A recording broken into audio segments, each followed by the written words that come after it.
Hello and welcome to Ryno's Ravens preview. Please like the video and subscribe to the channel. So this week, what is being built up as a very good game, possible Super Bowl preview. Philadelphia Eagles coming into Baltimore to face the Ravens. Very exciting matchup between two young quarterbacks who are really probably the new prototype as the dual threat run-pass option kind of quarterback. Each team has a few pass catchers that are getting big gains and a running back that is steamrolling defenses. But honestly, the winner of this game will probably be the defense that can stop the running back the most. Probably, anyway. We'll see. Who will be on those defenses? Well, let's take a look. As you can see, I'm on BaltimoreRavens.com. Let's get to the injury report. Travis Jones, still dealing with an ankle issue. Limited Wednesday, didn't participate Thursday, full participant Friday, so we got him in there. Going to need him, especially with that defensive front needs to get healthy and maybe very healthy this Sunday. We'll see. Sanasi Kane, dealing with an ankle issue. He is mostly a depth piece, special teams guy, though very useful. Limited Wednesday, full participant Thursday and Friday, so looks like he's good to go now. Actually, I have an article that talks about this a little bit. Kohler, forearm, did not participate Wednesday, Thursday, or Friday, is officially ruled as out. Yep. Arthur Millette still can't shake the injury bug, especially on that lower body. Dealing knee again and calf. Didn't participate Wednesday, Thursday, or Friday. Officially listed as out. Michael Pierce. Yeah, somebody that could be returning. Yeah, still having some lingering effects of the calf issue. I don't think anything was really defined about what was wrong with his calf. Or maybe I just didn't notice it.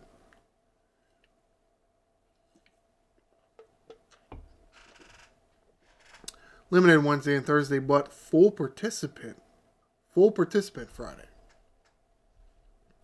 Now that bodes very well.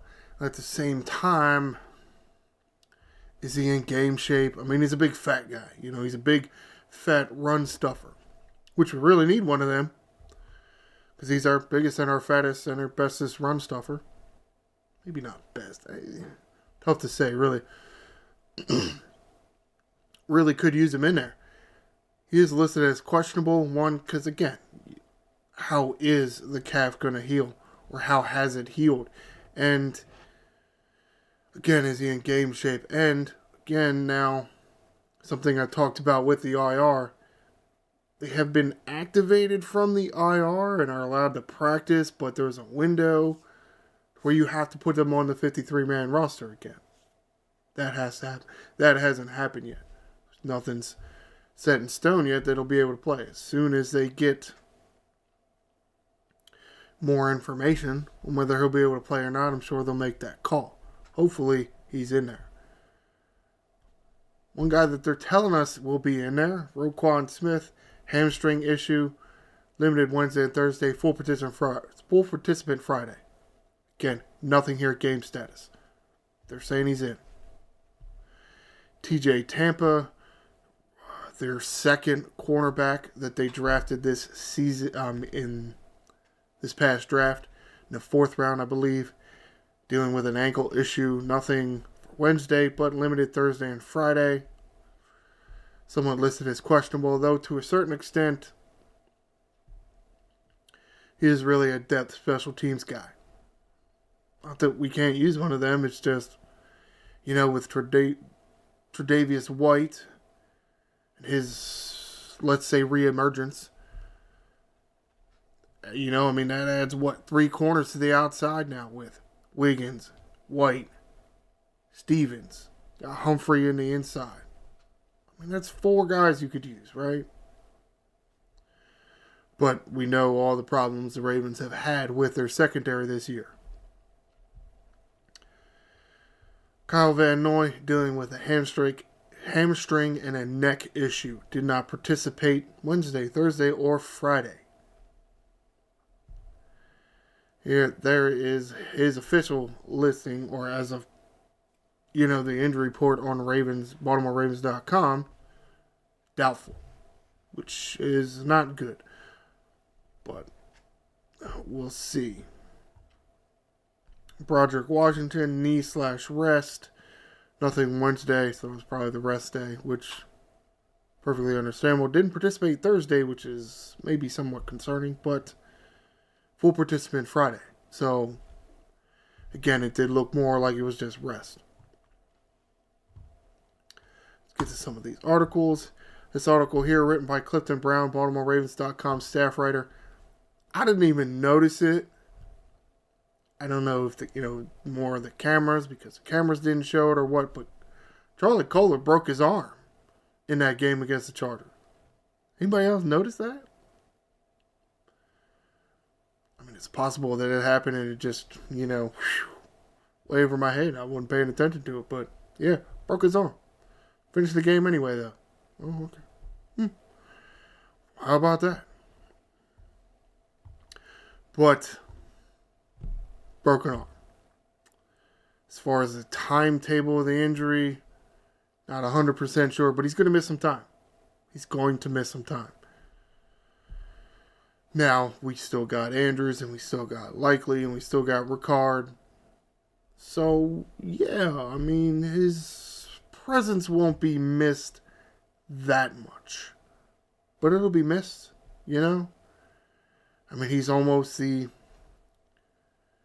I want to say, like Jackson's first year as a starting quarterback. He had Andrews, Hurst, and Boyle, and they were in that 3 tight end look all the time, and Boyle was that check down guy. Charlie Kolar has fit that mold. He's not a fast guy. He's not running the best routes. He's a check down guy. He's more the sure-handed guy. He's not going to make anything flashy, but he's going to catch the ball. And he's going to do okay with it.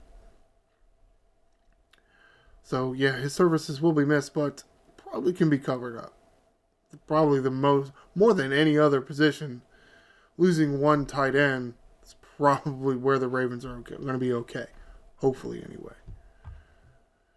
Next article here, written by Ryan Mink, editorial director, talking about Roquan Smith coming back. Like, that's it. I mean, yeah, he's got a few things listed, throughout the week on the injury report, but he's going to play. He's good. He's good to go. Van Noy is looking more like he's not going to play. Hamstring, neck issues. Hopefully, to a certain extent, it's nothing too serious. And might get to see Adisa Isaac more. Because the Ravens do have fairly okay depth at outside linebacker. Let's say that. Okay depth. Because if Oweh's on the other side, who are some of the other names? Malik Harrison been filling in for Roquan Smith, so he could give it a go, right? Chris Board also did some filling in for Roquan Smith. He's an option. And then there's more of your outside guys, pass rusher type dudes, like, let's say, David Ajabo, who has not been playing. Been a healthy scratch because he hasn't been doing much. Excuse me. And then there's Adisa Isaac, somebody we haven't seen a whole lot of. Rookie, it's his first year. Was he drafted in the 3rd round or something like that? Yeah, not going to expect too much out of him. 3rd round draft pick. But I do want him to play more, just because that's how you learn the game and that's how you get better. You don't get better by sitting on the bench the whole time, So if you can find a rotation that works, between the names I just listed, And don't forget, you want to give Owe a spell too. See, I feel like I have seen a decent Isaac play on a few plays, and I've kind of liked what I saw out of him. I mean, he is more of a raw talent. He's young. But I think if Van Noy can't go, and it looks like he can't go, I think we're going to be okay there, too, as well. Mostly because we got Roquan back. So that should help some, right? Should, anyway. Also talked about in this article is Michael Pierce. Yeah, he has been... his window to come back has been open for about a week-ish. They did start that last weekend. Signs are pointing to that he'll be able to go. Now, again, what capacity? Is he in game shape? How healed is the injury? I mean, they're fairly tight-lipped. They really are. But, and this is where you have to do some kind of, let's say, brainstorming. Because, again, they're not going to tell you because they don't want the Eagles to know. But you're looking at the injury report there and him actually full participant. Look, I know maybe he didn't start out that way, but if the week goes on and you gradually increase your participation levels, it's a real good chance that you're going to play. And to a certain extent, he's not even an every down dude. He's like a 30 to 40% down dude, right? Again, he's the big fat guy that stuffs runs. He doesn't play all the time. He probably can't. And it's probably not that good of an idea to have him play all the time. Because you do want him more fresher on high rundowns, right? And, excuse me, we're going to need it. I mean, I did allude to this earlier, but you do have Jalen Hurts and Lamar Jackson, and you would think that that's the storyline. They are both relatively young quarterbacks. They have both recently gotten their first contract, first one since their rookie contract, for big money. Both have had very nice amount of success, lots of playoffs. Though Hurts was able to go to the Super Bowl. Didn't work out for him, but was able to go. Which Lamar Jackson was not able to go. And both teams have made a point of emphasis to go out and get weapons. A.J. Brown, Devontae Smith. There's another wide receiver for the Eagles. I can't think of his name. I feel like... who's the tight end they got? I can't remember his damn name. But I feel like they've, especially recently, the Eagles have always had a good tight end. At least one of them anyway. Goddard. Was it Dallas Goddard maybe? Very similar to the Ravens offense. And similarly, what did they go out and get this offseason?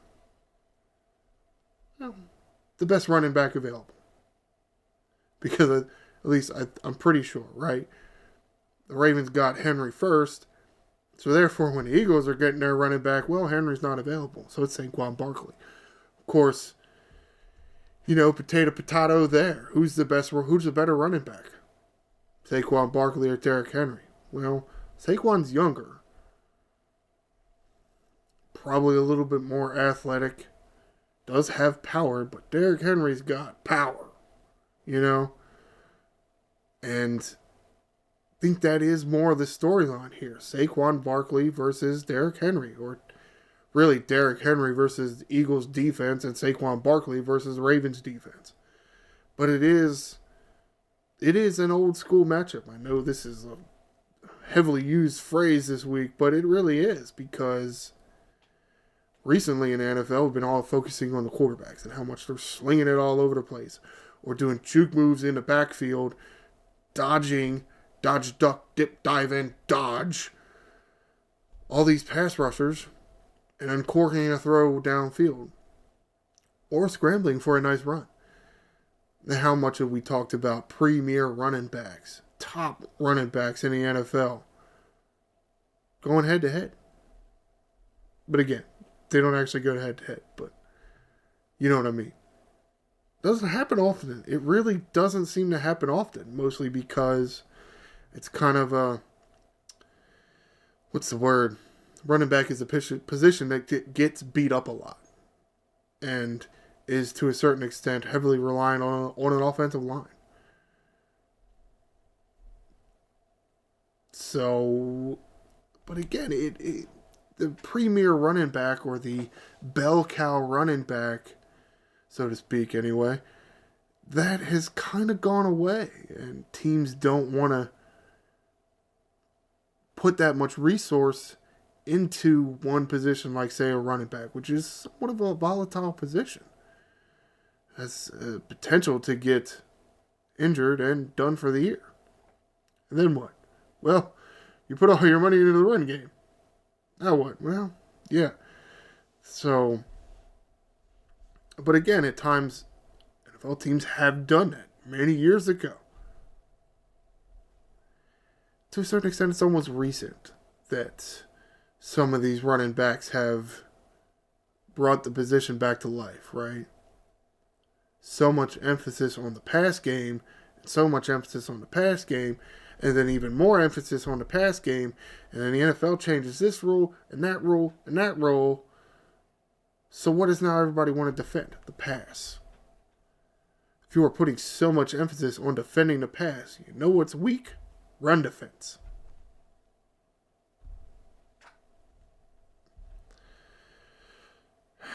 But things like that do happen. The eras do cycle to a certain extent sometimes. So it does. And let's get to the logistical stuff. But this does look to be like a good matchup, like a really good matchup. I mean, you have two good quarterbacks going at it and two good running backs. So if one of them ain't a good show, you know what? Maybe the other matchup will be a good show. I think the NFL is really pleased with this scheduling. Very pleased with players each of these teams have brought in this offseason, and somewhat rewarding them with a 4 o'clock game instead of a 1 o'clock game. It's a little bit more of the spotlight focused on it, but not the prime time, because that is somewhat more limited, I guess, or more, and they want to spread it out to all the teams. But this Sunday, and again at 4:25, the Philadelphia Eagles coming into Baltimore M&T Bank Stadium to face the Ravens. Going to be, I mean, it does have potential to be a heavyweight slugfest between two big running backs and an acrobatic aerial display with Jalen Hurts and Lamar Jackson sharing the same field. Crazy. That is going to do it for this edition of Ryno's Ravens Preview. Please stay tuned for Monday, and I will review the game between the Philadelphia Eagles and the Baltimore Ravens. Please like the video and subscribe to the channel. I am the Angry Ryno. Fly Ravens fly.